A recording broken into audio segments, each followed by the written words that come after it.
So I understand, and listen, I'm looking at 3 dead cops this week, Sheriff, and I'm looking at 5 last year. You trying to tell me to keep it down? If you will just please, we can keep it civil.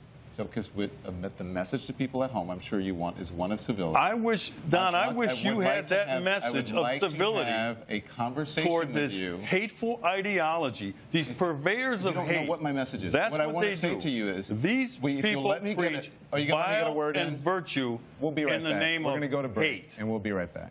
Are you going to let me talk before you feel it? Back now live with Sheriff David Clarke of Milwaukee County, Wisconsin, and we're here live in Cleveland. You're set to speak tomorrow night, and again, all I want to do is have a conversation. I can't have a conversation with you if we're both talking at the same time. What it sounds like to me is that you're accusing me of violence and supporting something, a narrative that I'm not necessarily in support of. And if that's what you're accusing me of violence, then you can leave. That's not true. I don't support violence of any type against police officers, against anyone. So if you're accusing me of that, then you're welcome to leave. But if you want to have a conversation, I am more than willing to welcome a conversation with you. I don't disagree with you about there is a narrative across the country that could be harming police officers. But we don't know right now, as someone who's in law enforcement, if that was the actual cause of it. Go ahead. Let me ask you this. Do we know that generally the American law enforcement officers are racist? Do we know this? Go on. I ask a question.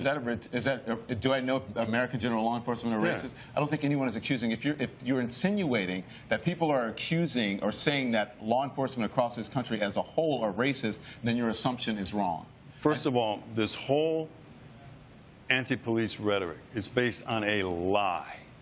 There is no data, and you know this. There is no data, there is no research that proves any of that nonsense. None. You'd have to be more specific about what data and what nonsense you're talking about. That law enforcement officers treat black males different than white males in policing in these urban centers. There is data that supports There is not data.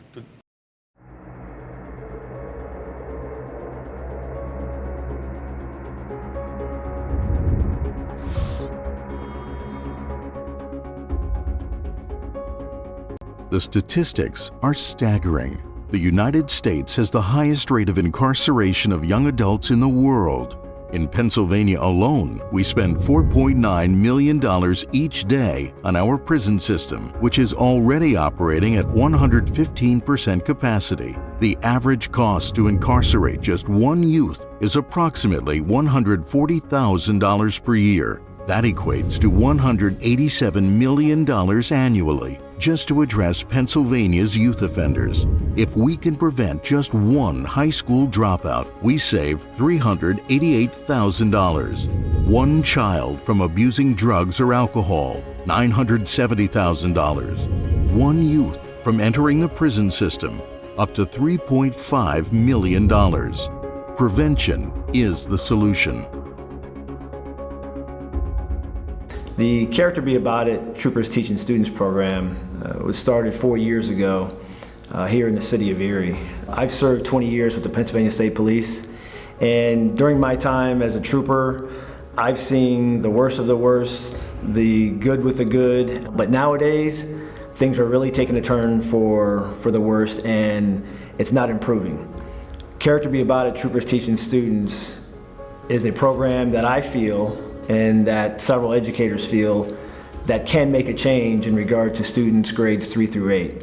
I think in police work, a lot of times we see kids when it's almost too late for them, or they haven't been raised with certain values, and they maybe don't have a good leader, a role model in their family. And so the Character Be About It program offers that. They get to see law enforcement in a different way and establish a relationship with us, not when something bad has happened, not when we're responding to make an arrest or anything like that. It's us in the classroom somewhere where they are in a safe environment already, and then they can see us in a different way and kind of establish that we're maybe not always trying to enforce the law, we're also people. Kids are so young and impressionable that that's your opportunity to get them before they go down the wrong path and are influenced by a negative. Some of the incidents that we'd respond to, you'd see a 15, 16-year-old kid that has been trained, so to speak, to not respect police officers, and they're just there to arrest you and put you in jail,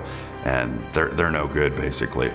You get them young, they see you in this positive light that you're in, character traits coming in, you know, showing them videos, having role plays, writing in journals, hanging out, just talking to them about what'd you do this weekend. You know, nobody asks them that sometimes. Nobody cares what they did over the weekend. So you asking that is a great impact on them, just that alone.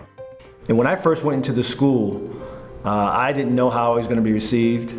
I have a lot of confidence in what I'm doing, whether it's a state trooper or me playing basketball or whatever I was doing. And this was something that I was unsure of, but the students and the interaction that I had with the students from day one and how they received me and how they received this program, they want to know what's right. They want to know, how can I become a better person? The students in the beginning, when I first arrived, were shy, kind of in a shell, didn't want to talk too much since we were police officers.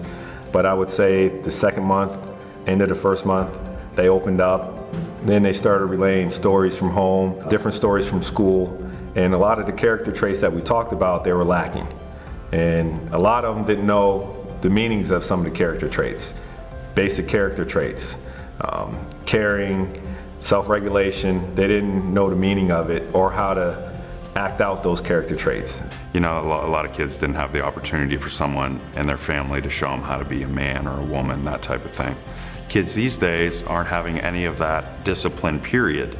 So they're going the other way, so they don't even know where to go. They're going this direction. No, that didn't work.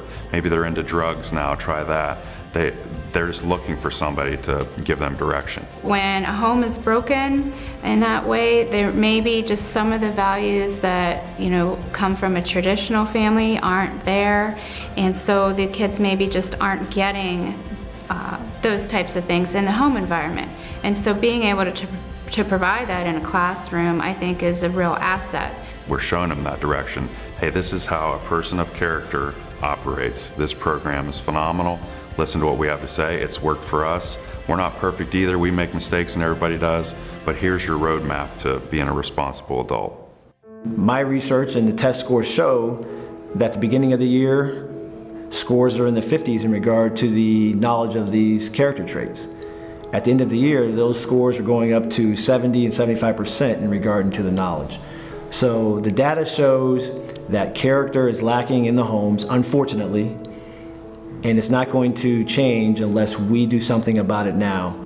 The timing of this program is unbelievable. It's needed right now. With what's going on outside of the classroom, outside of the school, with police officers way there, they're viewed, and these kids see that we're human, and we can talk to, we can be trusted. This program is something that, if it's not taught, the problems you see in many cities around the country are just going to continue in regard to the perception of law enforcement. It's a great way to reach kids. They learn to kind of respect you and respect the authority that you have as a police officer, but not in a threatening environment at all. This 37-week program is essential because it's a preventative program in nature versus reactionary. I have a passion for this program because I know it works. These students need and deserve to have character education. We need your help.